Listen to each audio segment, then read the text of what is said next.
Hello, I'm John Rossi, a touring drummer with a love of all things animal. When I'm on the road, I visit as many zoos, aquariums. Hey, wait a minute. What's going on? Hey, what's going on there? Hello? Hello? Hello? We interrupt your regularly scheduled program to bring you Rossifari Zoo news. News you can use from the world of zoos and conservation. Every week, we bring you breaking news and analysis from around the globe, featuring the animals you love and the people who care for them. And here's your anchorman, John Rossi. Hello, hello, hello, and welcome to your first Rossifari Zoo news for the year of 2024. Yay, exciting times. All right, so as y'all know, but maybe you're a new listener, so you don't. Zoo News is a crowdsourced zoo news program. So if you see any stories that you think are worth me looking into in the world of zoos or animal stuff in general, conservation, aquariums, all those good things, you can tag me in them on the socials at Rossifari, at Rossifari Pod on the TikTok machine, or email them to me, rossifaripod@gmail.com. This is the part of the episode where I normally talk about what's going on in my life, but honestly, in the last week, there hasn't been all that much going on. Y'all heard about, Miles's visit last week, and this week has just been some downtime, honestly, working on some things, prepping some stuff, reached out and set up some new interviews for this year that I'm really excited about. A lot of behind the scenes stuff, but nothing really worth putting on Zoo News. However, I do want to talk to you about Zoo News itself. So in the last couple of weeks of the last year, I did something where I did some shorter episodes and focused less on the very easy 1 or 2 line stories and more going into depth on a few stories and trying to make it a little bit of a deeper dive on a few things and share some of the maybe less easy to find stuff. And that way I don't have to do an hour-long episode with 40 or 50 stories. And it's not less work for me, but it's a different kind of work for me. But I found that I really like it. I like being able to go deep on a few things. I like being able to script a little harder, do more research into a few of the stories, and hopefully add more depth to these episodes. And also, I'm kind of coming at this from the perspective of the fact that if you follow this podcast, you probably follow most of the zoos out there on your socials, or at least, the ones that we talk about the most on here. And so you don't need to know every time that an animal moves for an SSP breeding wreck, or every time that, some very small thing happens. Oh, this zoo got a new flamingo for their 35 bird flock. That's just not that exciting. And you have socials and have already read it. So I'm trying to do stories where I can actually add some depth or make them a little bit, better is what I've been going for. And if that leads to shorter episodes, but maybe more ones that have stuff that will stick with you, then that's a good thing in my book. But I want to hear from you. So let me know if you've enjoyed that format these last couple of weeks and how you feel about it as we go into the new year. I find that it is inspiring me more than the old types of episodes, even though it's not all that different, but I do get pretty excited about it. Like there's one story at the end of the Zoo News section this week that I am so excited about and spent a lot of time reading stuff, and I can't wait to share it with y'all. So hey, I should stop waiting to share it with you all. So let's get to it.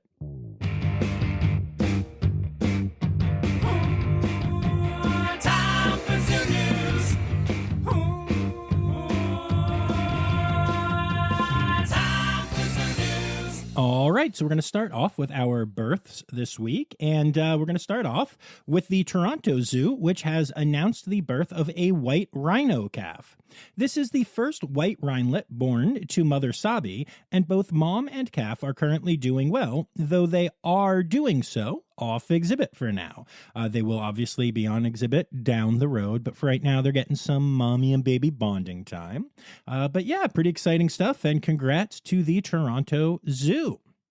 The San Diego Zoo has announced the birth of two squirrel monkey babies. They were born within a day of each other, but are not twins as they were born to two separate mothers, but the same father. Naughty, naughty. Since spider monkeys participate in alloparenting, it's currently very common to see both youngsters riding on one mother's back.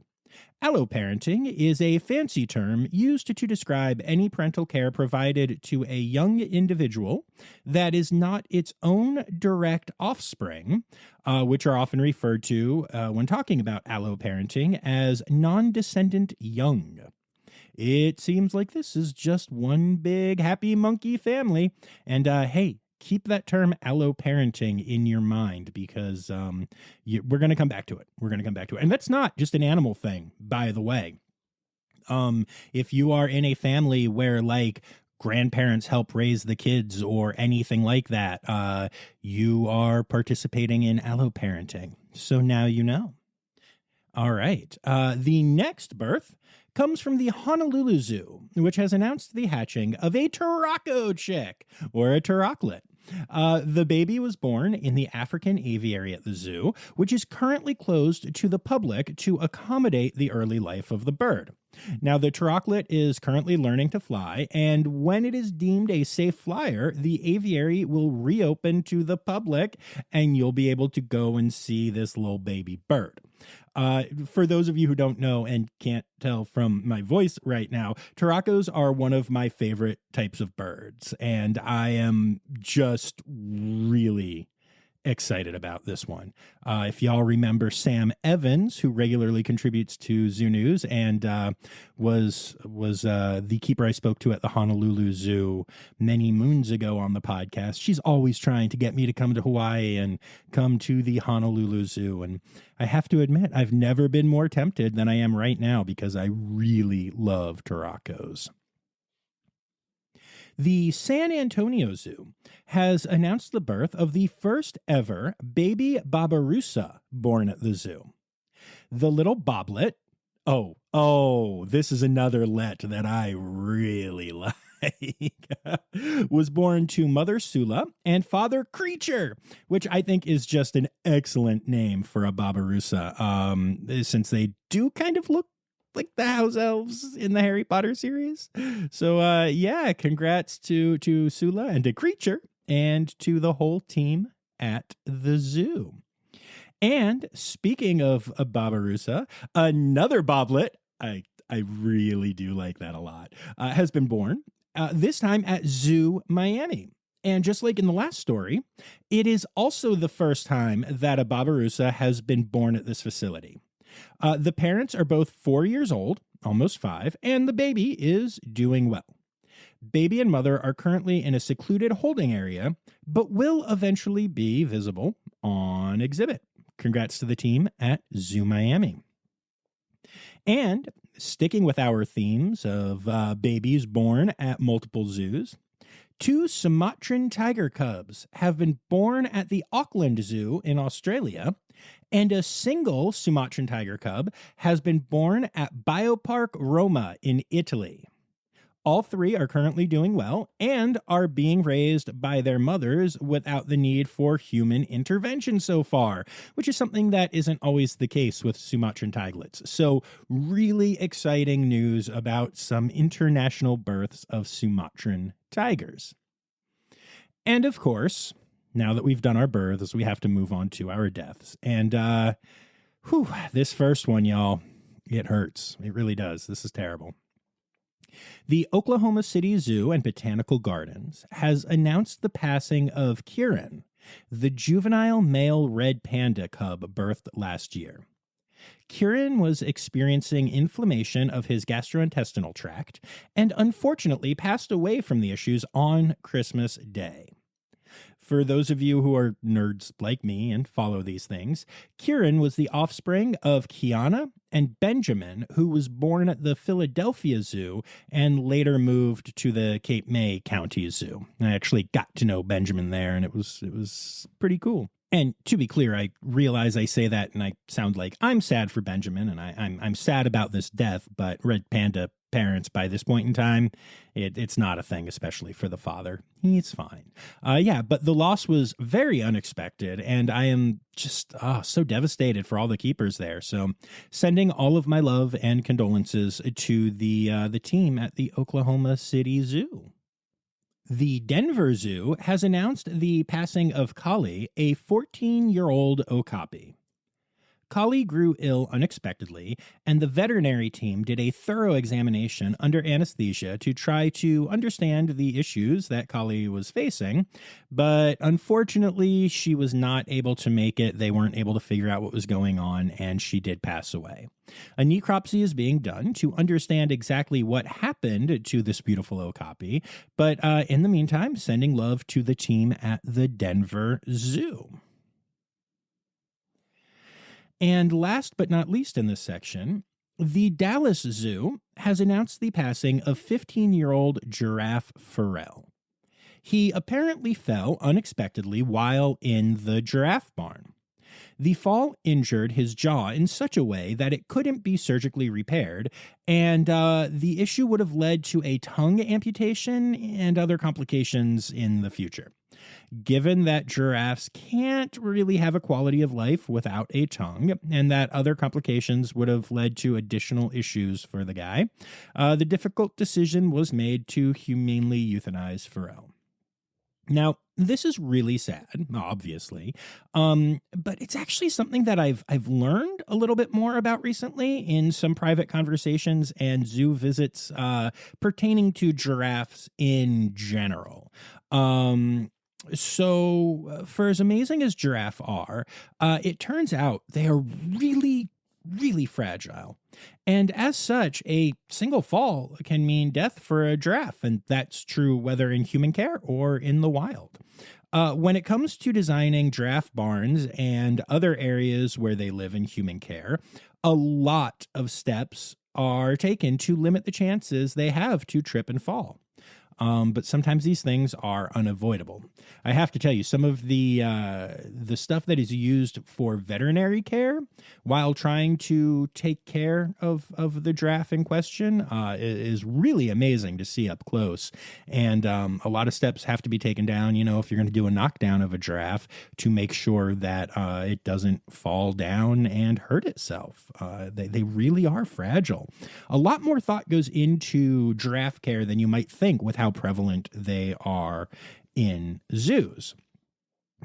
So this perspective that I've gained recently has helped me better understand the rash of giraffe deaths I've talked about on here recently, and also to appreciate just how much amazing work the good zoos around the world put into keeping their populations as healthy as possible. Anyway, I digress. Sending love and condolences to the team at the Dallas Zoo. All right, so moving on to the rest of the Zoo News portion of Zoo News, I often talk about the importance of transparency on this podcast, and I want to give props to the North Carolina Aquarium on Roanoke Island on that very topic. A juvenile sperm whale was washed up on shore recently and was stuck in the swash zone, making it unsafe for humans to work with it or help it.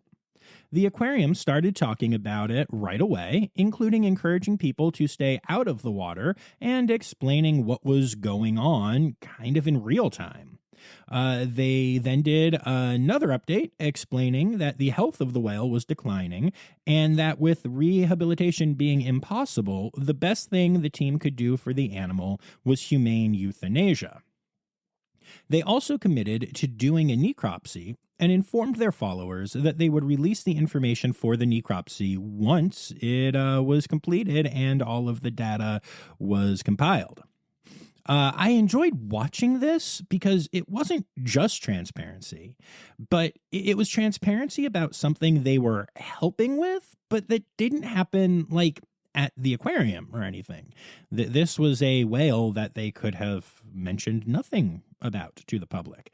But it was just very cool watching them do this work and tell everyone about it step by step without even knowing what the results would be. and then continuing to be open when things went downhill for the whale. I'm really impressed by the work that they put in, by the care that they gave to an animal in need, and by the transparency that they had with all of it. So, amazing work to the team there. Zoo New England recently announced a pretty awesome donation, a portable X-ray system from a company called Associated X-ray. The portable X-ray is really impressive.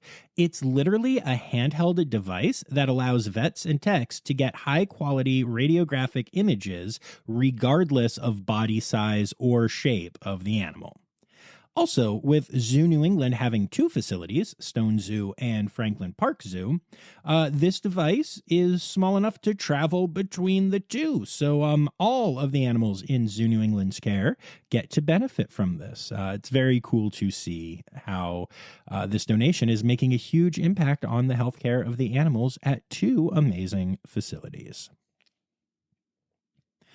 All right, so I rarely touch on pre-birth announcements on here because, you never know what's going to happen. But this one is really cool.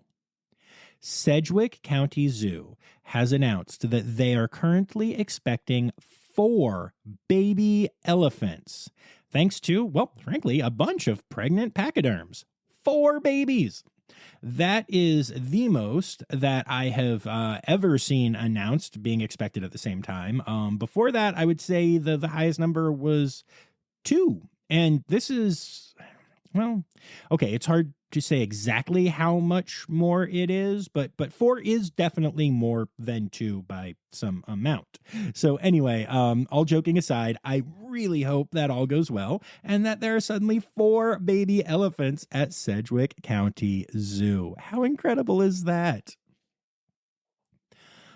This next story is some sea turtles. So we often talk about what goes into saving sea turtles, and I think it is always amazing to see and hear about the work that the rescuers and rehabilitators and others involved do. And normally these stories end up in conservation news, but this one's in zoo news, and you'll hear why in a moment. So a post from Marathon Turtle Hospital this week really illustrated to me the unique way that all of these teams come together to help an animal. A male leatherback turtle was found stranded on South Beach in Miami and was transported to the Turtle Hospital for treatment. Now, just to take care of this one turtle, not only were Marathon and the Turtle Hospital involved, but our friends at Zoo Miami, the Fish and Wildlife Commission, the Miami-Dade Sea Turtle Conservation Program, NOAA, the Miami Police, and the U.S. Coast Guard station at Marathon were all involved in the transport and initial care of this single individual animal. That is a lot of teamwork. So here's hoping that the turtle heals up well and gets a clean bill of health and is able to be returned to the ocean.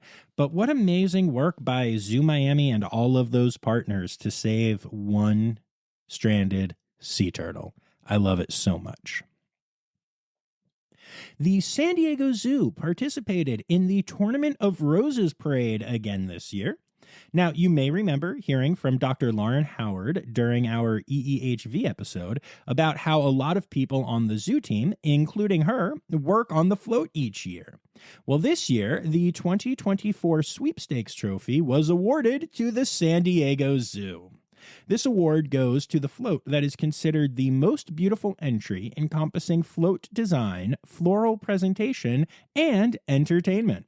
Congrats to the team at the San Diego Zoo. Why is this zoo so darn good at just everything they do? It's kind of ridiculous in the best way. And we're going to wrap up the Zoo News portion of this episode with 2 stories from the National Zoo in Washington, D.C. First, researchers at the National Zoo and Conservation Biology Institute have developed new methods to sequence a previously unculturable strain of a type of chytrid fungus. Remember that? Chytrid fungus? The thing that is associated with mass amphibian deaths around the globe and that we don't really have much of a cure for yet, despite constant research into it? Well, this strain is one that apparently only affects one type of Japanese giant salamander, and it is far less lethal than most strains of chytrid. Now, despite it not being one of the most deadly forms of chytrid, this is still super exciting news because scientists believe the methods used and developed in this process can be used to sequence other fungal samples that have been unable to be cultured until now. It is also believed that genomic analyses done from this research will provide answers to questions such as why the other strains are so deadly and why they tend to have so many different types of hosts in comparison. In other words, it seems like by sequencing a chytrid that doesn't have those traits, the scientists may be able to better understand why other ones are that way. I'll be curious to see what further research comes from this, but hopefully this is the beginning of the end of the chytrid fungus. And then also from the National Zoo this week, there has been a coup in the naked mole rat community at the zoo. I'm sharing this story because it is interesting, but also because I love the transparency the zoo is showing by explaining all of this. It turns out that naked mole rats have a really interesting culture, living as a eusocial species, meaning the colony follows a single breeding female, known as the queen, with some of the non-breeding individuals providing care for the queen's young, which is another example of alloparenting, like we discussed earlier. This is similar to how a hive of bees works or an ant colony. But it's also a really fascinating process that we don't fully understand scientifically. The queen is the largest female in the colony. More on that in a minute. And it is believed that she is somehow able to suppress the ability of other females to mate, though it is unknown how. Now, in a naked mole rat colony, a queen can be challenged and dethroned at any time, which is what happened recently at the National Zoo. And this is another fascinating thing about naked mole rats. You may be wondering, well, John, if the queen is the largest, how does this happen? Or, to put it another way, how is the queen the largest female if a new queen can take over? Well, the queen doesn't start as the largest. Instead, every time there is a new queen, she starts to breed, and every time she breeds, the space between her vertebrae grows, thus making her the largest over time. And she continues to grow regularly as an adult once she becomes the queen because of this. This is also hopeful to the continued growth of the colony as larger queens are able to give birth to more babies per litter, with new queens giving birth to as few as 10 naked mole ratlets at a time, while larger queens give birth to as many as 30 at once. At any time, any female can challenge to become the new queen, though it is harder as the larger size gives the current queen an advantage over any challenger. Also, the queen will often have, for lack of a less anthropomorphic way of saying this, loyalists who fight on her behalf and help to defend her, basically like knights that rush into battle to protect their queen. Again, we're anthropomorphizing, but that's kind of what it's like. However, sometimes the challengers do inflict mortal wounds to the queen, at which point chaos reigns. See, it's not just the challenger that then gets raised up to the position of the queen once the previous queen has fallen. Instead, at that point, any female that wants to can battle for the new crown. And just to be clear, they don't actually wear crowns. They're naked mole rats, remember? I got to get some humor in here. But I do. This is fascinating. I do find this so fascinating. So, yeah. So that is what happened at the zoo recently with one of the naked mole rats killing the queen. And now the colony is in the midst of a battle to determine the new queen. The National Zoo has a naked mole rat cam, and they are keeping it running during this time. So there is a very real chance that if you tune in, you will see some of this civil unrest. And one thing that I find fascinating about this is that we know that zoos have an obligation to give their animals the best lives possible. We regularly talk about the extreme lengths these facilities go to in order to ensure that quality of life of the animals in their care is top notch. But in some cases, that looks a little different. So for naked mole rats, it means basically letting nature play out and letting them select their new queen, even if it can lead to fights, damage, and death. The zoo is still able to help in some ways without intervening in the overall process. For instance, when the old queen was toppled, she was mortally wounded, but didn't die immediately. Keepers and vet staff stepped in to perform a humane euthanasia so that her death wouldn't be a long, drawn-out process. But beyond that kind of thing, the zoo is letting these animals do what these animals do. And it is using it as an incredible educational opportunity to let the public learn about the life cycles of a colony of naked mole rats, which I think is very cool. And for those of you who pay a lot of attention to the podcast, you may be wondering something else. You may be saying to yourself, well, this is interesting. If there's only one breeding female, how does that work with zoos' stated goals to avoid inbreeding? And the answer is that it doesn't. The National Zoo talked about this a little bit in a blog post recently. And they said that basically all of their naked mole rats are related, but continue to breed. And that it seems like some species are just built that way. Like that is what would happen in the wild. And the species don't really show any of the negative effects of inbreeding that other species do, especially over time. So again, this is just another great example of, giving them a high quality of life by letting them be them. Even if to us, it sounds a little weird and like something that, an SSP would try to avoid. But that's not the case here. So I love this whole story, and I hope you are a little more impressed by naked mole rats now.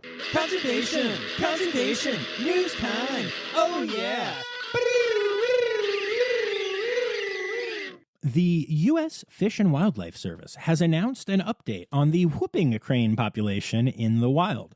Currently, thanks to the protections given to these birds under the Endangered Species Act, there are believed to be over 500 whooping cranes in the wild today. While 500 is still a small number overall, the wild population was estimated to be as low as 20 individuals before recovery efforts started, so this is a huge conservation win for the U.S. Fish and Wildlife Service, and it really shows how the Endangered Species Act is helping save species, like whooping cranes, which I really enjoyed putting in here because I like saying whooping crane.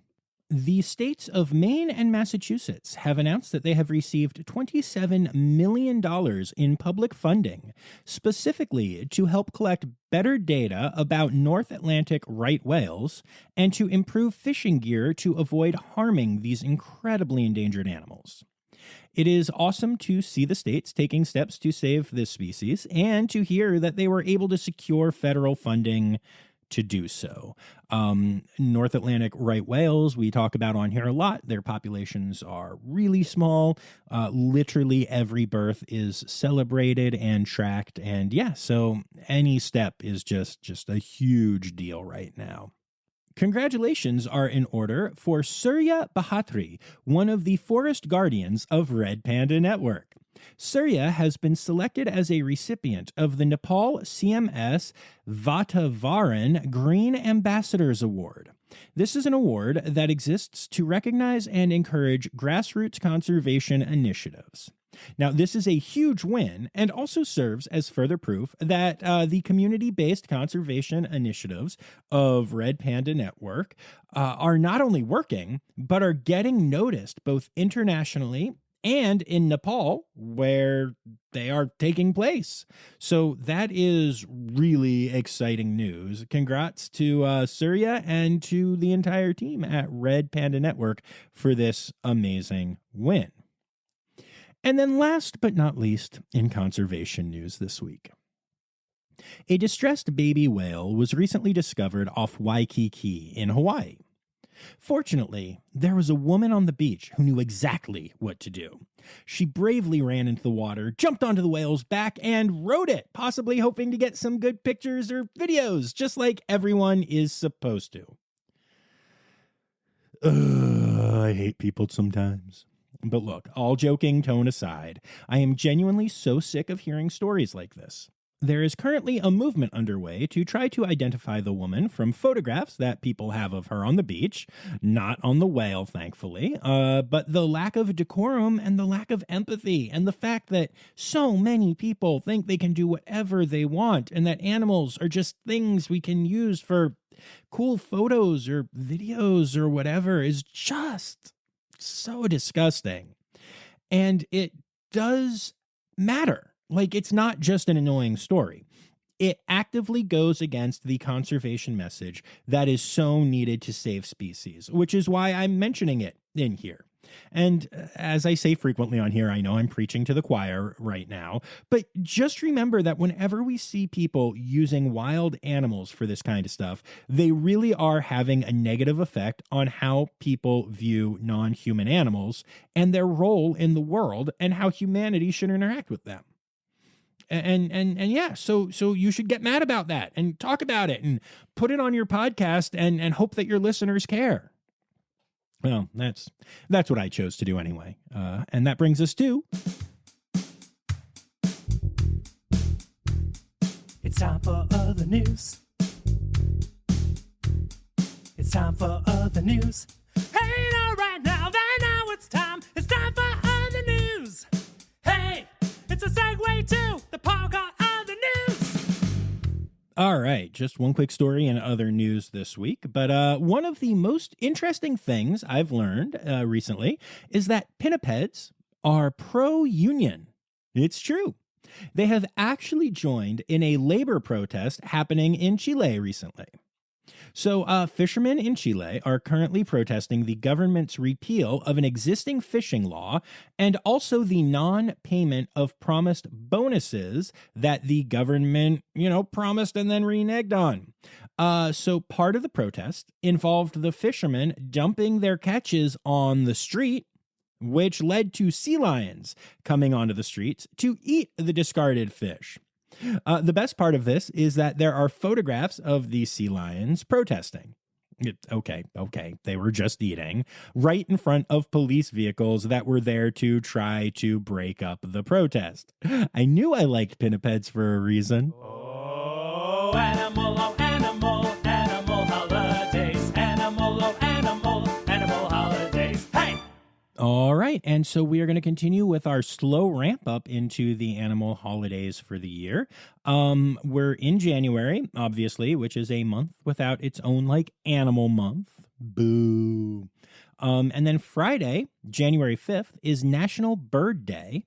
And Wednesday, January 10th, is Save the Eagles Day, which, if you're a football fan, seems like an almost impossible task lately. But those are your animal holidays for the week.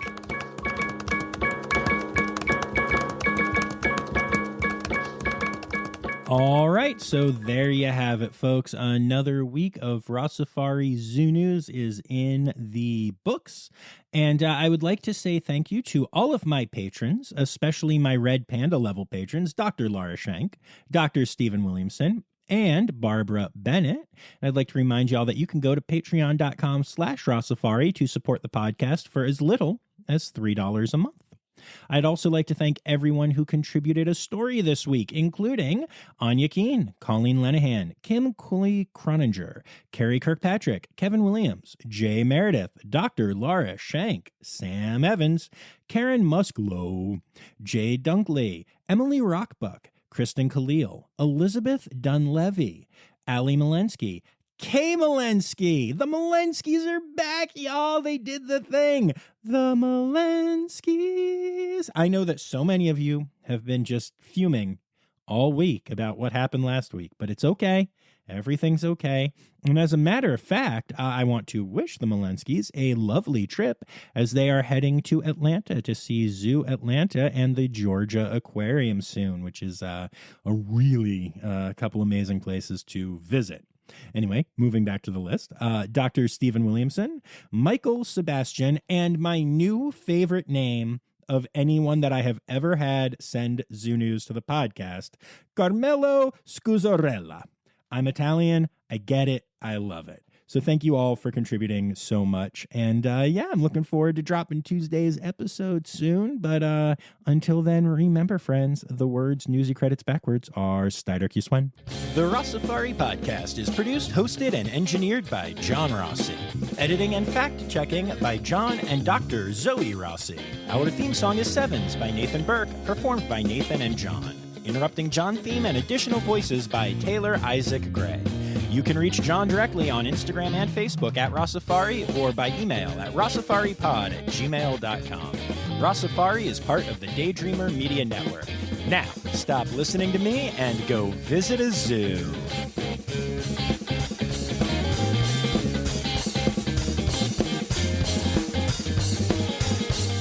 Carmelo Scuzzarella.